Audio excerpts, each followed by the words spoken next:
유럽이 러시아와 완전히 극한 대치를 하는 상황이 조성이 돼야지 유럽 안에서 미국이 가지는 위상이란 것이 더 강력해지고 쉽게 말하면 한 줄로 세워서 미국 뜻에 따르게 할 수 있는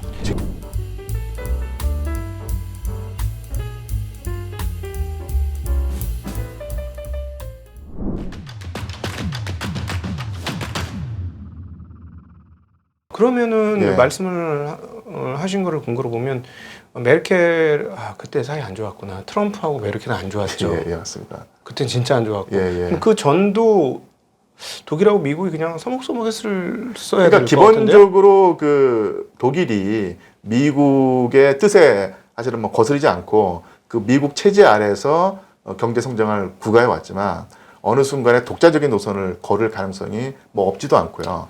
경제적으로 따져보면 예. 독일과 중국의 뭐랄까요, 밀착이 굉장히 컸어요. 예. 그건 분명히 그렇거든요. 예, 왜냐하면은 중국의 대표적인 자동차가 예. 미국과의 자동차도 있습니다만은 독일과의 연합사, 예. 합작사가 또 굉장히 많거든요. 중국에 예, 가보면. 예. 그리고 중국에서의 주요한 관용차들은 아우디였고 전부. 예. 그렇게 따져보면 폭스바겐 아우디가 자리를 제대로 잡았고 예. 미국에서는 상하이 GM인가요? GM이 자리를 잡았고 예. 네, 그렇게 보면 또 이해가 되는 부분이 있네요. 그래서 그 바이든 행정부는 아까도 말씀드린 것처럼 그 유라시아 대륙에서 동쪽 끝과 이제 서쪽 유럽 대륙에서 각자 미국의 뜻을 거스를 수 있는 지역 강제를 허용하지 않겠다는 입장이었었는데 여기서 또 미국 내부에서 특히 이제 집권 세력 내부에서 두 갈래 판단이 있었던 것 같아요. 하나가 뭐냐면 미국은 충분히 강하고 앞으로도 강할 것이기 때문에 두 개의 지역에서 지역 강제를 충분히 억누를 수 있다. 그러니까 쉽게 말하면 러시아와 중국을 한꺼번에 견제하고 주저앉힐 수 있는 힘이 있다라고 하면서 그렇게 판단하는 것이 있었고요. 또 하나의 그 판단은 미국이 아직은 강력하지만 예전과 비교했을 때는 아무래도 이 힘이 떨어진 것은 분명한 사실이다. 그래서 미국이 중국이나 러시아를 주저앉힐 수 있지만 이 둘을 한꺼번에 주저앉히는 것은 사실 힘이 딸린다.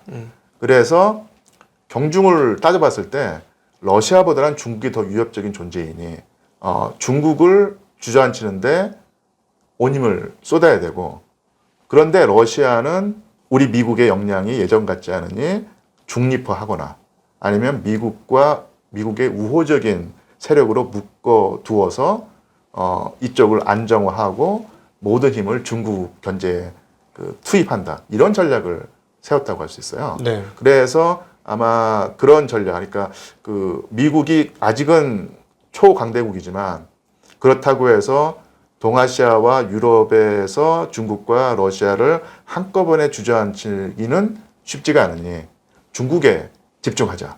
그래서 러시아를 좀 달래자. 이런 입장을 취했던 분이 바로 헨리 키신저였습니다. 네. 그리고 그 헨리 키신저는 정말로 냉전 시기에 미국의 책략가였고 그 뒤로 이제 원로로 대접받는 분이었고요. 그 다음에 젊은 세대는 아니지만 헨리 키신저 다음 세대로서 그런 식의 그 미국이 중국 견제에 집중하고 러시아와 일정한 타협을 해야 한다고 하는 주장을 했던 전문가가 바로 요즘 많이 거론되는 존 미어샤이머 교수였거든요. 시카고 대학 교수였는데 이 분도 너무 미국이 러시아를 압박하면 안 된다. 미국과 러시아가 일정한 타협을 해서 러시아를 미국의 어떤 그 통제하에 두고서 그 다음에 중국을 집중적으로 공격해야 된다는 입장이었거든요.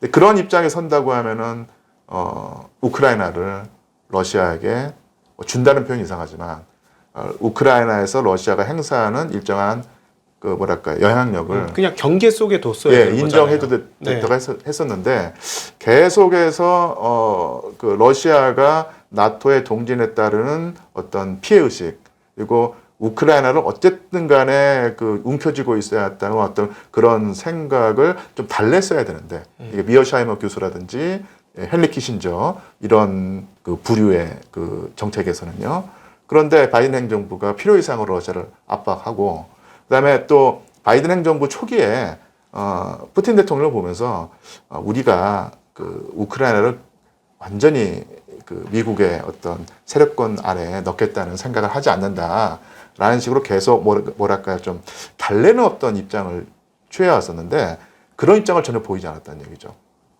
그래서 상당히 그 뭐랄까 찬바람 이는 모습을 푸틴 대통령이 보였고 푸틴 대통령의 어떤 피해 의식 내지는 어떤 뭐랄까요 그 강박 의식을 미국이 조장해왔던 것이 사실이라는 얘기입니다. 그래서 나중에 역사가들이 어떻게 그 뭐랄까요 판단하고 분석할지 모르겠지만 미국의 그 2022년 2월 전쟁이 일어나기 전에 미국의 그 바이든 행정부의 입장은 러시아가 우크라이나를 공격할지도 모른다. 그런데 자기가 적극적으로 막지도 않겠다.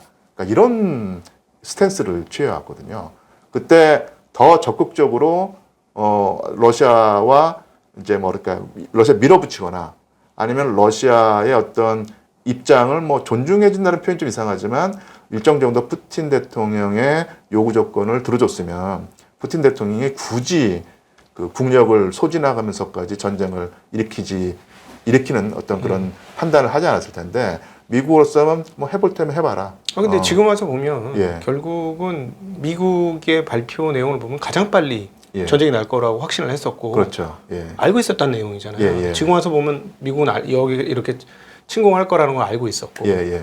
그러면 결국은 왜 침공하는 것을 그대로 내버려뒀느냐라는 예. 걸로 넘어가면 오늘 얘기한 대로 따져보면 러시아와 독일의 그 유착 이것들을 막기 위한 최선의 방책은 예. 러시아를 적으로 만드는 유럽에서 그렇죠. 적으로 만드는 예, 예. 그런 지정학이 발생한다면 예, 예. 자기는 자연스럽게 뭔가 할 수 예. 있다. 경제적으로 얻는 부수입도 상당히 미국이 많을 것이고요. 그러니까 러시아가 유럽으로 에너지 자원을 수출하지 못하는 상황에서 미국이 엄청난 이득을 얻을 수 있고 무기 팔아먹는 것도 뭐 당연한 것이고 또한 근본적으로는 유럽이 러시아와 완전히 극한 대치를 하는 상황이 조성이 돼야지 유럽 안에서 미국이 가지는 위상이란 것이 더 강력해지고 쉽게 말하면 한 줄로 세워서 미국 뜻에 따르게 할 수 있는 측면이 있고 그럼에도 불구하고 그렇게 됐다고 해도 그 러시아를 완전한 적국으로 만들어서 스위프트망에서 제어를 딱 했다는 건 경제적으로 완전 사형 선고를 내린 거거든요. 그렇죠. 예, 예. 그럼 지금 아마 러시아는 굉장히 어려울 거다 경제적으로 예, 예. 그렇게 예상이 되어지는데 예. 이건 완벽한 적으로 돌려세우면서 여기에 동참을 너희가 안 하면 너희도 저쪽 편이야 그렇죠. 라고 유럽한테 얘기하는 것처럼 예, 예. 하면서 유럽 권역에서의 미국의 패권을 완전히 공고하게 하는 예, 예. 그런 전략적인 흐름들이 있는 거 아닌가 하는 예, 생각이 예. 많이 들어요. 그래서 그 결국 이제 바이든 대통령은 결국 아까도 말한 것처럼 미국의 일극 체제가 유지될 수 있다. 아직까지도 그 동아시아와 유럽에서 중국과 러시아를 한꺼번에 주저앉힐 수 있는 역량이 있다고 확신을 했다고 보이고요. 헨리 키신저라든지 존 미어샤머 교수의 주장, 그러니까 미국이 아직은 강력하지만 두 군데서 한꺼번에 상대할 수 있는 역량은 아니다. 현실적으로 해서 러시아를 좀 달래면서 중국을 견제하고 주저앉혀야 한다고 하는 노선은 받아들이지 않은 것이죠. 근데 그 여러 가지 아마 그 역사가들이 나중에 왜 그 바이든 행정부가 두 가지 선택 중에서 한쪽을 선택했는가 이것을 또 따지고 보겠지만 네. 결국은 바이든 행정부의 정세 판단 또 있을 것이고요.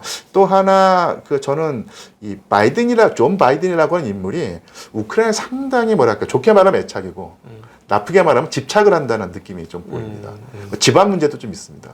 바이든 대통령의 가장 골칫거리가 러시아의 아들 그 둘째 아들 그 네. 헌터 네. 바이든인데 헌터 바이든이 그 우크라이나 그 중앙 정부랑 아주 그 밀접한 유착 관계에 있고요.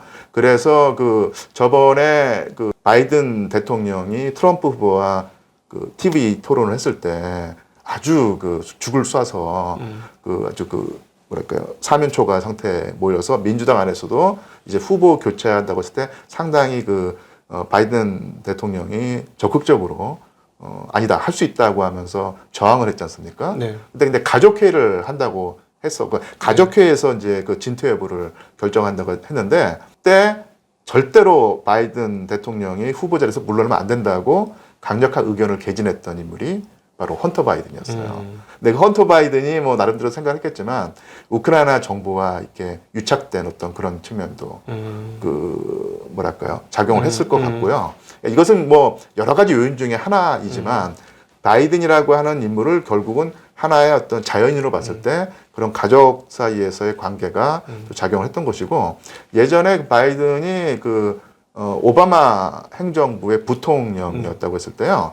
제가 알기로 오바마 대통령은 일본이라든지 이쪽 동아시아 쪽에 상당히 집중을 하고 그쪽을 전담했다고 알고 있고 반면에 이게 동유럽 쪽, 특히 우크라이나 쪽의 어떤 문제를 해결하고 미국의 영향력을 관철하는 임무를 주로 맡은 사람이 바로 이제 바이든이었습니다. 그래서 바이든 대통령 같은 경우 부통령으로 그 재임할 때 사실 미국의 부통령이라고 하는 직책이 사실 큰 어떤 권한이 없는 것인데 어쨌든 간에 외교통으로 자부해왔고 평생 동안 외교통으로 자부해왔고 부통령 재임 시에 요 동유럽 특히 우크라이나 쪽의 문제를 자기가 주도해서 이끌어왔다고 하는 어떤 그런 경험이 어쨌든 간에 나는 분명히 우크라이나 문제를 해결하겠다라고 하는 어떤 초지일관된 그 입장으로 설정이 됐던 것 같고요. 네. 거기서 판단을 했을 때 미어샤이머라든지 헨리 키신저의 이 방법과 다른 방법. 방법으로 미국은 충분히 강하고 해낼 수 있다. 이런 자신감이 작용을 했던 것 같습니다. 그럼 이제 좀 간단하게 여쭤보면 그러면 러시아는 지금 굉장히 어렵겠네요. 잘 버틴다는 표현을 저는 쓰고 싶은데요. 전쟁이 일어났을 때 그때 많은 경제 전문가들이 미국이 주도하는 정말로 전방위적인 압박을 그 러시아가 경제가 받고 있기 때문에 한 3개월, 4개월 버티지 못하고 무너질 것이다라고 하는 예측의 대세를 이뤘었거든요. 하지만 무너지지 않고 왜냐하면 있고. 자급자족이 다 되는 나라잖아요. 예, 맞습니다. 먹을 것도 다 자급자족이 예. 되고 웬만한 자원도 다 있고 예, 그러니까 예. 굳이 외국과의 교류 없어도 뭐 예를 들어 생필품이라든가 사치제라든가 예, 예. 좋은 소비재 이런 것들은 없을지라도 예. 그리고 또 그거의 상당 부분이 지금 중국에서 오는 거잖아요. 예, 맞습니다. 근데 중국의 소비재 수준이 많이 올라가서 예. 러시아 사람들이 뭐 물건 사고 뭐 쓰는 거는 전혀 문제가 없을 것 같은데 근데 이거를 분명히 싸게 팔 것 같거든요. 예. 중국에다가 예, 이 예, 맞습니다. 에너지를 예, 예. 재정적으로 여유 있지는 않지 않을까. 그렇죠. 살기는 하나. 그래서 뭐 제가 그 나름대로 경제 전문가들한테 자문도 구해보고 뭐 어떤 말도 들어보고 그다음에 글도 읽어보고 하니까 잘 나간다는 표현을 쓸게요. 경제 지표는 무지무지 좋다고 하더라고요. 네. 거의 호황이라고 할 정도로 러시아 경제가 잘 굴러가는데 아시겠지만은 뭐 저보다 더 잘 아시겠지만은 이 경제 호황이란 것이 전쟁 특수에 네. 따른 측면이 상당히 큰데 이 전쟁 특수로 인한 호황이란 것이 지속력이 있기가 쉽지가 않죠. 돈이 풀리니까 경제가 잘 돌아가는데 네. 돈이 풀리면 그만큼 그 인플레이션 압박이 그렇죠. 심할 것이고 아주 효율적인 경제라고 할 수 있는 러시아 경제가 과연 이것을 지속할 수 있을까 하는 것은 사실은 회의적인 시각이기 때문에 그래서 제가 이제 잘 버틴다는 표현을 쓴 겁니다. 그럼 여기서 이제 또 하나 예. 저희가 궁금한 건 저희가 워낙 러시아를 잘 몰라서 예, 예. 중국과 친하니까 어떤 예. 중국과 같은 정치 체제라고 봐야 됩니까? 중국과는 다른 서방의 모양을 딴 자유민주 체계인데 독재인 예. 상황인 건지 그런 게 궁금하고. 그 사실은 뭐 굳이 좀 두루뭉실하게 말씀드리자면 그 서구형 경제 체제와 네. 중국식 경제 체제의 그 어느 중간 부분에 있다고 할 수 있겠. 중국보다는 아마 권위주의적인 체제가 좀 덜한 측면이 있는데 그렇다고 해서 그 미국이라든지 서방 국가가 지향하는 그 자유주의적 자본주의 경제 체제라고만은 볼 수 없는. 그러면 상황이죠. 올리가르이나 이런 그 어떤 대자본들이 예. 나라를 좌지우지하고 있는 그런 상황이다 이렇게 봐야 됩니다. 그러니까 이렇게 표현할 수 있습니다. 그 러시아는요. 제가 중국은 잘 모르니까 네. 그 어떻게 이렇게 뭐 이렇게 자세히 말씀드리지만 러시아는 확실한 건 있습니다. 어떤 경제 권력도 정치 권력을 넘보는 것은 허용하지 않는다. 이거였죠. 네. 그래서 그 옐친 대통령 때 워낙 그 중앙 권력이 약해지고 옐친 대통령이 나중에는 뭐 건강도 안 좋고 그다음에 힘이 빠져가지고 거의 말하면 허수아비처럼 된 상황에서 러시아의 경제 권력 특히 이제 올리가르이가 설치면서 어느 순간에는 정치 권력까지도 좌우하는 상황이 됐었는데 거기서 나타난 인물이 바로 2000년에 푸틴 대통령이었거든요. 그리고 러시아의 올리가르히가 푸틴 대통령도 충분히 자기네가 요리할 수 있다고 판단을 하고 쉽게 말하면 대통령으로 옹립을 했는데 알고 보니까 호랑이 새끼였던 거예요. 권력을 잡자마자 철퇴를 내려서 그러니까 쉽게 말하면 그러니까 당시 그 러시아 올리가르히 중에 1위, 2위, 3위를 한꺼번에 그냥 쳐버립니다. 그리고 밑에 있는 중하위권 올리가르히를 다 자기 밑에 줄 세워가지고 말을 듣게 만들었다는 얘기죠. 그래서 이게 푸틴 대통령의 능력도 작용했던 것이고요. 그다음에 올리가르히 체제에 대한 러시아 국민들의 염증도 반영했던 것이고, 하지만 더 크게 보면은 러시아가 아무리 삐걱대는 체제라고 하더라도 정치 권력의 어떤 안정성을 해치는 경제 권력의 침탈은 용인하지 않는다는 것이 작용을 한 것입니다. 그럼 정치 권력은 선거를 통해서 이루어지는 건가요? 예, 맞습니다. 그러니까 그것이 점점점 더 이제 그 뭐랄까요, 그 요식행위가 되고 그 허식이 되긴 하지만 어쨌든 간에 그 선거를 통해서 정권이 교체되거나 아니면 연장되는 모양새는 지금 갖추고 있다는 얘기죠.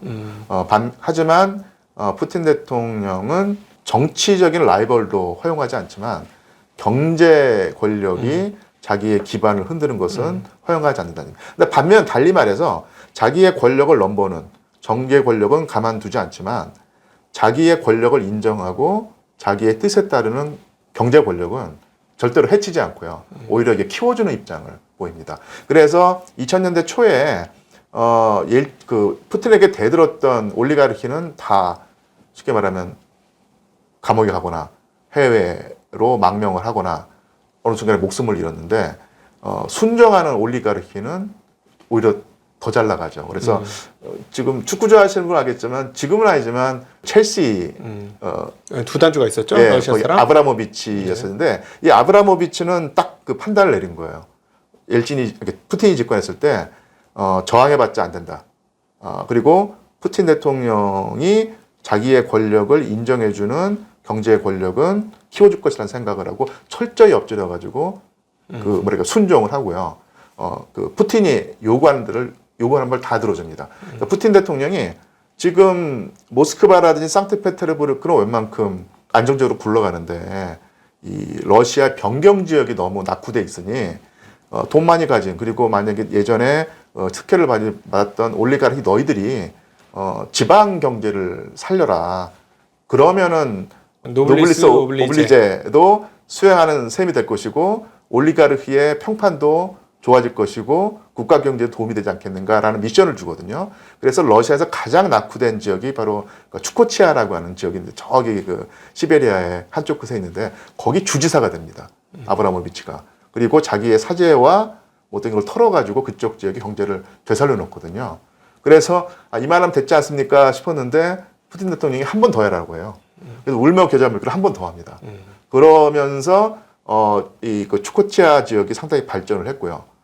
이것은 푸틴 대통령 입장에서 보면 그 중앙과 지역의 균형 발전에 도움이 되는 것이니까 그러면서 또 아브라모비치에게 여러 가지 특혜를 또 유지해줘서 지금은 아마 재계 순위가 더 올라갔으면 올라가지 떨어지진 않았고 아주 안정적으로 경제 권력을 유지하고 있죠. 그러니까 이런 식으로 푸틴 대통령이 자기의 뜻에 거스르지 않는 올리가르키는 내버려 두고 오히려 특혜를 계속 유지해주고 그러면서 경제 권력과 정치 권력의 뭐랄까요 균형 관계를 유지한다고 할 수 있죠. 한국으로 따지면은 조금 유사한 때가 이제 박정희 대통령 때라든가 이런 때하고 조금 유사할 비슷한 성향이 있다 이렇게 봐야 되겠네요. 그래서 그 러시아 행정부가 정치 권력이 러시아 경제에 아니면 재벌 쉽게 말하면 재벌들일 텐데요. 재벌들의 어떤 방향성을 정해주고 이렇게 해라. 너희들 지금 경공업 하고 있는데 우리 대한민국이 살 길은 중공업이니까 모든 재원을 중공업에 투자하라. 이렇게까지 하진 않는데 자율성은 또 인정해 준다는 얘기입니다. 네네. 그런 면에서 뭐랄까요 옛날 그 우리나라 70년대 상황과 비슷하지만 조금은 더 경제 권력의 자율성이 그러니까 일정한 테두리 안에서의 자율성은 보장해 준다는 측면에서는 푸틴 대통령의 어떤 특성이 반영되어 있는 것이죠. 최근에 이제 워낙 다들 전쟁이 장기화되다 보니까 탄약이 다 떨어져가지고 한반도에서부터 탄약을 다 양쪽에서 끌고 가는 예, 예. 것으로 모양새가 보여지는데 예, 예. 갑자기 그래도 그 북한하고 러시아가 급친해진 것처럼 막 보여지는데요. 예, 예.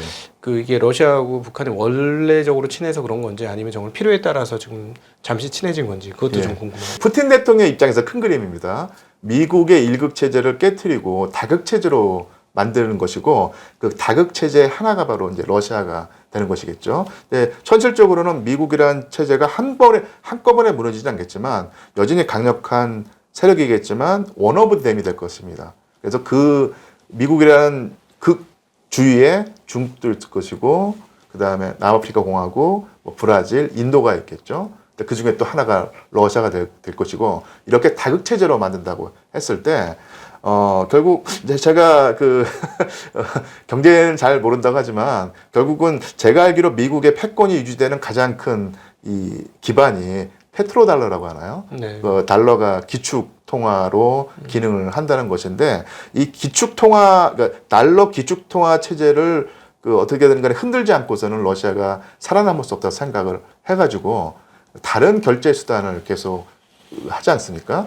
그래서 뭐 예를 들어서 석유를 산 다음에 달러로 결제해야 되는데 뭐 위안화라든지 아니면 달러로 결제한다든지 아니면 브릭스 체제 안에서 달러가 아닌 각국의 통화로 결제를 하면서 미국의 그 달러의 어떤 그 위상을 떨어뜨리려고 한다고 하는 어떤 그런 생각을 하고 있다고 했을 때요.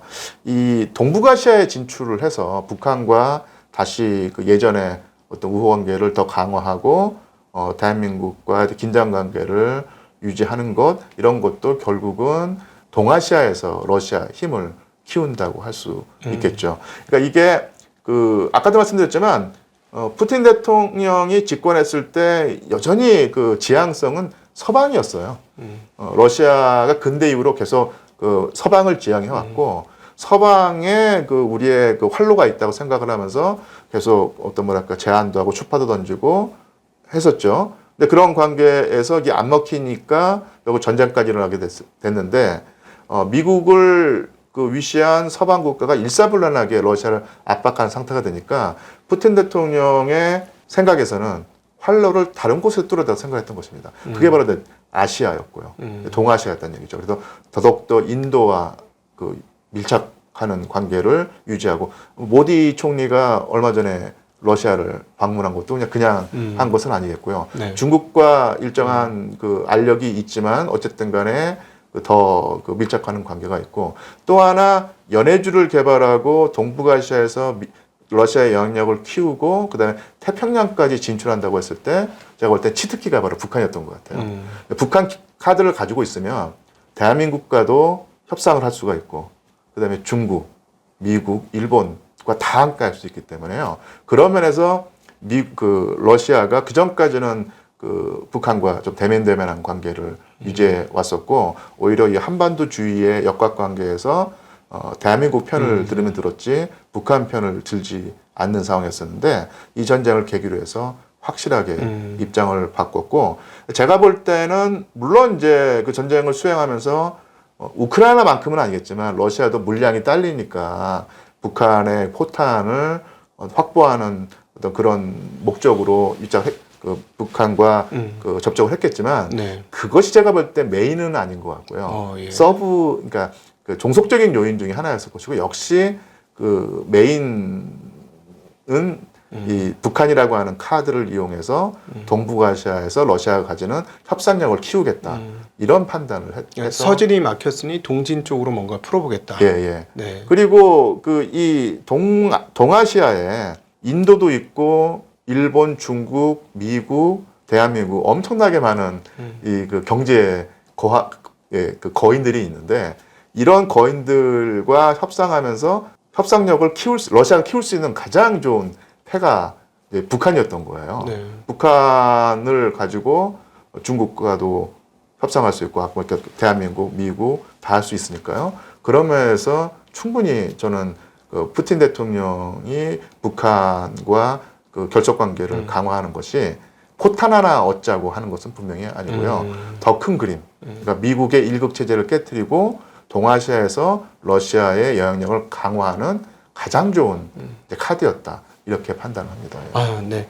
오늘 그 상면대 우리 유한수 교수님과 함께 정말 세계사가 어떻게 흘러왔는지, 우리는 지금 그 세계사 속에 어느 정도 위치해 있는지를 한번 돌아보는 시간을 가졌습니다. 우리가 그 동안에는 주로 이제 워낙 그 미국의 체제권 그리고 미국의 그물망 가운데 있는 상황이었기 때문에 다르게 볼 수 있는 시각들이 많이 없었는데, 오늘 유한수 교수님 통해서 좀 다른 시각을 얻게 된 것 같고요. 그래서 또 뒤집어 보면 미국이 어떤 세계 패권 전략을 가지고 가고 있으며 한국은 지금 어느 정도 위치해 있는지, 그러면 결국은 산업 사이클은 어떻게 돌아가야 되는지도 저는 사실은 오늘 대담을 하면서 많이 느끼게 되었습니다. 그러니까 미국이 매우 강력하게 과거 좀 내려놓았던 지난 20년간 WTO 체제에 중국이 편입되면서 내려놓았던 세계 패권을 다시 한번 이렇게 붙잡고 올렸기 때문에, 그럼 한국은 어떻게 포지셔닝을 해야 하는가에 대해서 진짜 그게 큰 문제겠죠. 네. 그래서 이 플랜 A와 플랜 B를 다 세워놔야 될 것 같아요. 네. 플랜 A는 미국의 일극 체제가 유지된다. 거기서 그 대한민국이 상당히 좀 큰 역할을 해야 한다고 하는 이 플랜 A일 것이고요. 플랜 B는 결국 그 세계가 다극 체제로 가는 것은 거역할 수 없는 하나의 큰 흐름이다. 네. 그 안에서 우리가 생존의 길을 모색해야 할 것이다. 이렇게 그 두 가지 플랜을 세워내야 될 텐데, 어느 시나리오가 옳은지는 정말로 우리가 알 수 없는 상황인데, 어느 한쪽에 흔히 말로 몰빵을 했다가는 우리 대한민국의 어떤 속성상 정말로 큰 난관에 봉착할 수 있으니까 정말 저는 그 예전부터 해왔던 생각인데, 우리나라의 최고 두뇌들은 외교 쪽으로 가야 되는 것 아닌가 그런 생각을 해봅니다. 네. 정말 지금 오늘 말씀을 듣다 보니까 미국하고도 잘 지내야 되겠고, 어떤 분들은 뭐 미국 또 일방적으로 싫어하시는 분도 있어요. 또 어떤 분들은 또 미국 일방적으로 미국을 좋아하시는 분도 있고.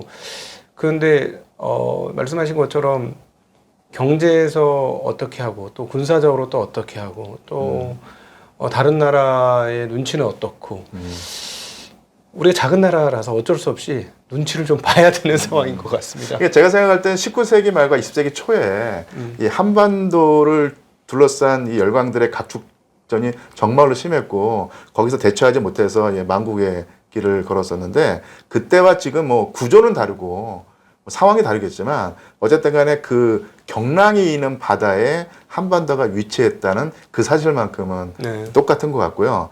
그럴수록 정말로 그때는 세계를 바라보는 그 한반도인들의 어떤 시선이 충분치 않았기 때문에 비극의 길을 걸었지만, 그런 그 교훈을 다시 되살려서 정말로 날카롭고 넓은 시각으로 동북아시아, 더 크게는 세계의 어떤 변화를 바라보고 분석해야지 우리의 활로가 열린다. 이런 원론적인 얘기. 하지만 원론적인 얘기이기 때문에 가장 포괄적인 얘기를 드리면서 제 말을 마치고자 합니다. 네, 감사합니다.